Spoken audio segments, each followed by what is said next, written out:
Was 1988 als Videofilmfest in einer Sektion der Berlinale begann, hat sich bis heute zu einem der weltweit wichtigsten eigenständigen Festivals für digitale Kunst entwickelt. Die Rede ist natürlich von der Transmedialen, die heute zum 27. Mal für uns ihre Türen öffnet. Unter dem Motto Afterglow stellen die verschiedensten Foto-, Video- und Performance-Künstler ihre Interpretation der Nachwehen einer postdigitalen Gesellschaft aus. Und wie genau das aussieht, das erfahrt ihr in der heutigen Ausgabe Alex aus Ereignisfernsehen.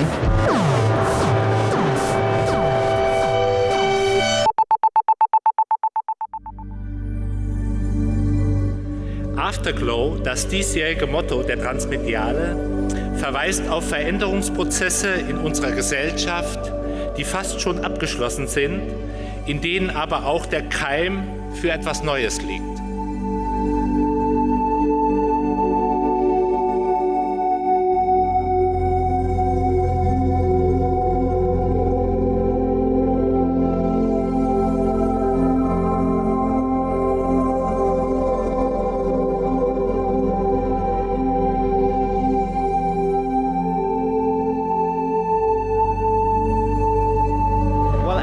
Means a certain ambiguous moment that we are in now, perhaps after the so-called digital revolution, where a lot of beliefs are up in the air, where we're thinking about things like surveillance or the data scandals, also a lot of previous topics, of course, like copyright and so on, all these things where we know digitization has a great consequence in our daily lives. And let's just say we're hoping that we will also find answers and new approaches to these kind of questions within the festival. And isn't this also the role of a festival like Transmediale? We have this year critical infrastructure, an installation and ongoing process of measuring, a quote media technical survey landscape that interacts with everything that is going on in the festival's physical and media environment, from temperature levels to energy consumption, to data traffic and social media activity. No stone is left unturned. Around us is a work in the foyer and around the Haus der Kultur und Welt called critical infrastructures, which is more like just somehow dwelling inside a kind of measurement aesthetics. So there's lots of tripods with measurement devices that are surveying everything we are doing, from temperature levels to data traffic. And it's not saying exactly what we can make use of these data structures. It's exposing them, just seeing the hidden actually infrastructures behind the physical.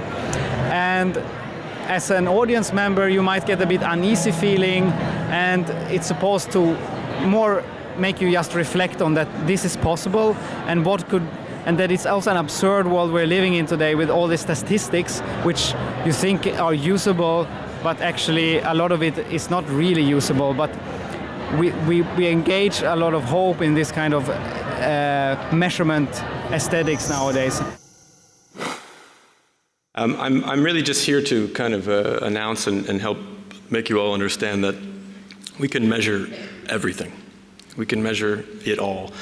We have the biggest big data, the basiest database, and we're ready for this festival. And we're gonna produce more information than you ever imagined out of this next 4 days.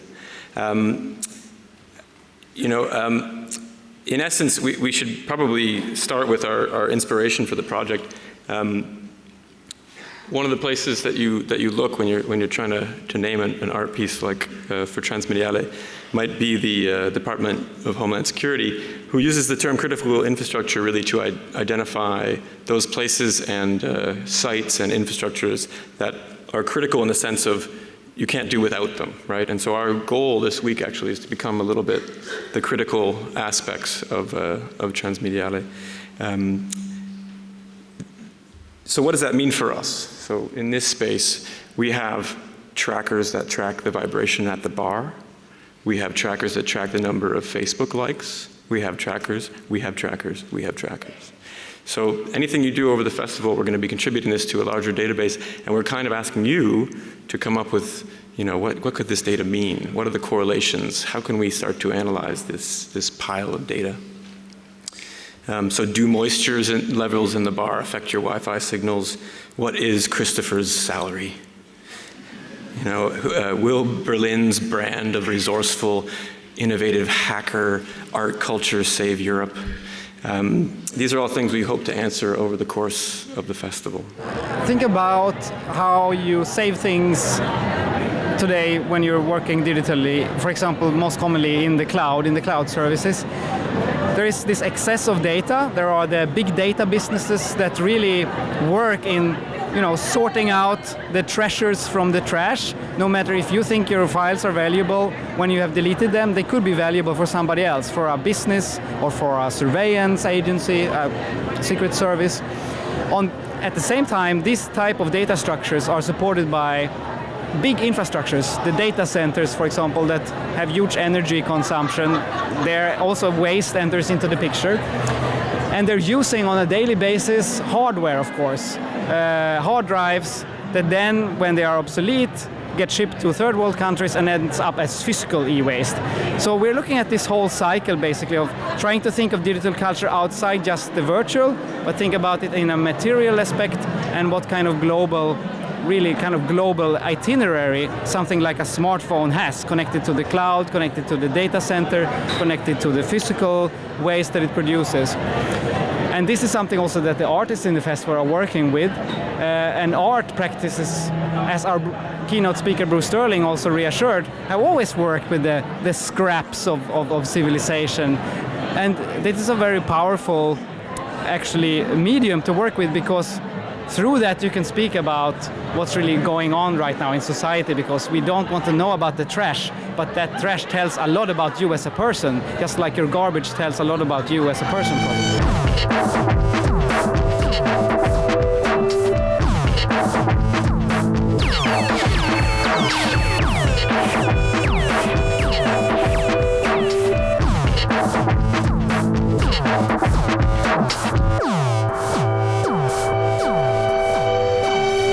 We have a set of survey tripods out in the foyer, which are basically a kind of observatory of their own right, to allow you to sort of peer into the data space and the real space of the HKV.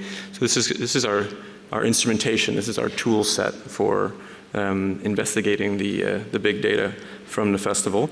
So that's our instruments. What we're using as a kind of algorithm on those instruments is correlation. So what's going on right now? Because I saw that you were setting up the tripods with your team. So you're probably also initiating a survey process of this very situation now in the auditorium. I'm glad you asked, Christopher. So right now, we have four data points that are going to be running throughout the rest of the evening. The first one is it's always a curiosity, right? I mean, how much of the budget are we spending just by standing here?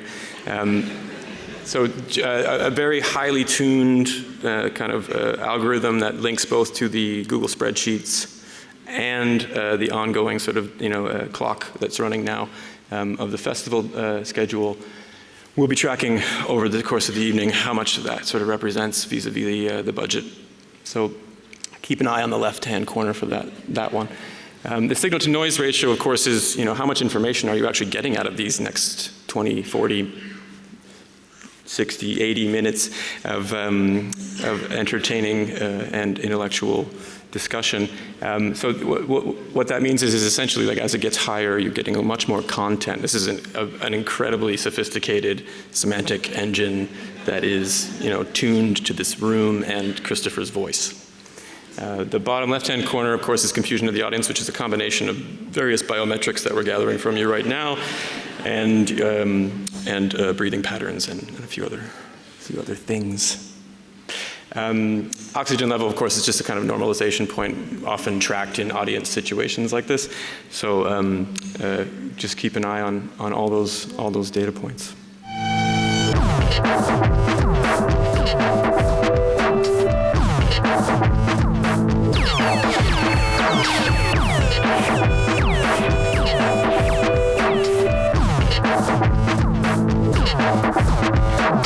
In the Art Hack Day, you will find very playful responses to this theme that are not very political.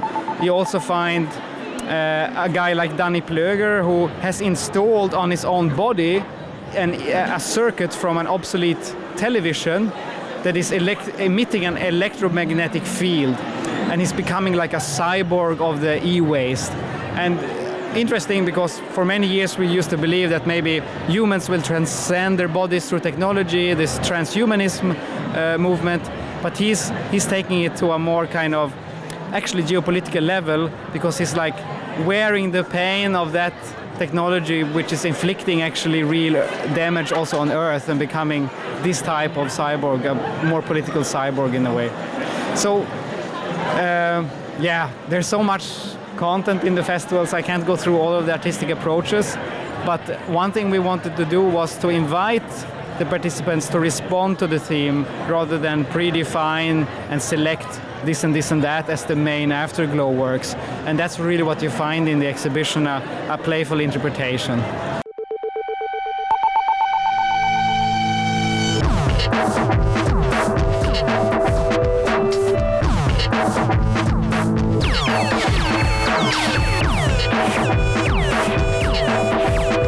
This time we got together 80, actually, which was a lot. 80 hackers whose medium is art and artists whose medium is tech. And we get together to create an exhibit from scratch, basically, in 48 hours. And I think what we've seen is a lot of people have kind of explored a paradox of newness, almost, that's happened in the afterglow of the post-digital. So it's this notion that as coders and artists, we're constantly trying to create new, and we kind of hate old stuff in a way, but by always wanting to create new, we accelerate the demise of what's old. So a lot of people have kind of explored that notion and explored what happens to trash too, and whether trash is genuinely trash or whether trash for some people is actually like a very fertile creative ground. There are really, really varied works across media. There's performance, there's even a work that uses phytoplankton and a piano. There are works that mix analog and digital. There are, visual works, Kinect-based works. It really spans the entire gamut. So it's a really, really varied show on the theme of Afterglow. I kind of think about technology, and I don't think this is very original, but I think about it as kind of a force of nature. It's just something that's there, it will always happen. It's just kind of like politics is intrinsic to humans and society. Technology is intrinsic to human intelligence, it will always be there. That kind of tracking and eternal remembrance is intrinsic to digital things. It's just intrinsically part of the media that tracking, surveillance, and history is built into it. So if we want to move away from that, and if we want to be sure, we have to move away from technology? No, but I think technology can actually help counteract that. And there are a lot of mainly open source tools, actually, by which we can avoid surveillance and transact more anonymously. But unfortunately, those tools aren't necessarily championed by commercial interests, because commercial interests are often aligned with surveillance in the broader sense. So I guess that's a little bit sad, but hopefully exhibits like this and the festival can help build awareness.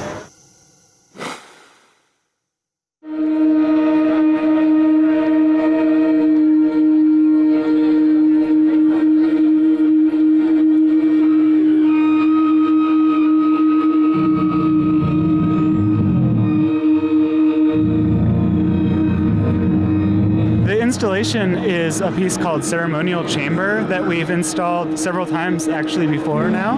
We've been working on it for 7 years actually.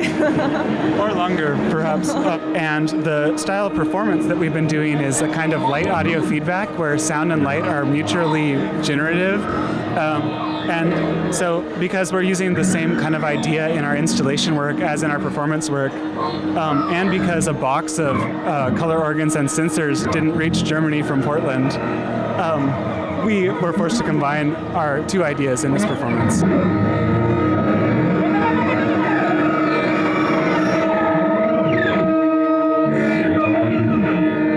Our practice as our collective, MSHR, combines every medium that we ever have wanted to use or ever do use. And so everything's completely modular and gets plugged in and arranged in different ways.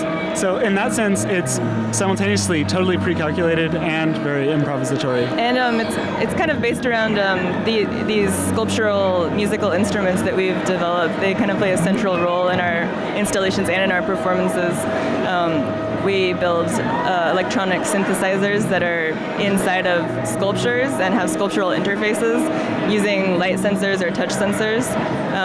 So a big part of our work is like marrying the visual and the oral into like an experience that's engaging to the max for us.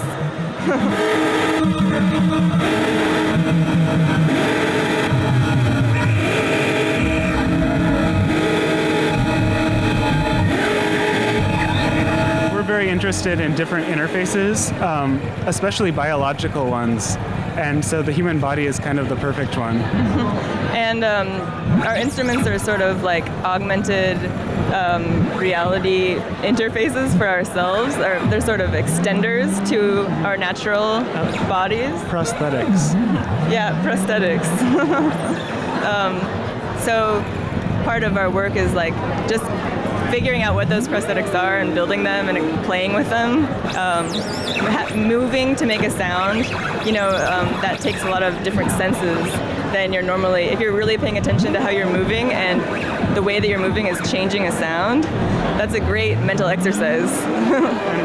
and so actually, a lot of how our music is formed and obviously our visual art is based on what kind of interface we're using.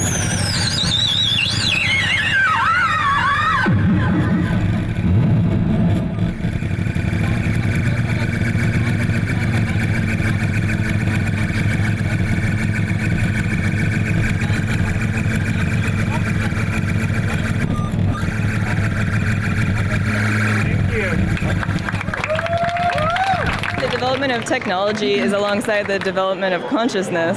The more we develop our consciousness, the more that we can create new technologies. And at the same time, the more technologies we have at our hands, the further we can think with our brains. So I think it's like, can be like a positive upward spiral effect in that way. But of course, at the same time, whatever your brains are making is, your brain. You're going to have to come back at it. So, our brains have been making a lot of things that are actually hurting us, they're hurting the earth or whatever. And it doesn't have to go that way. We can use technology in a lot of different ways. So we're concerned with, trying to push healthy, use of technology. I really hope that people engage now and take us kind of beyond the Afterglow. So I hope it's an imperative. You get to act rather than to just think, oh, that was a great exhibition.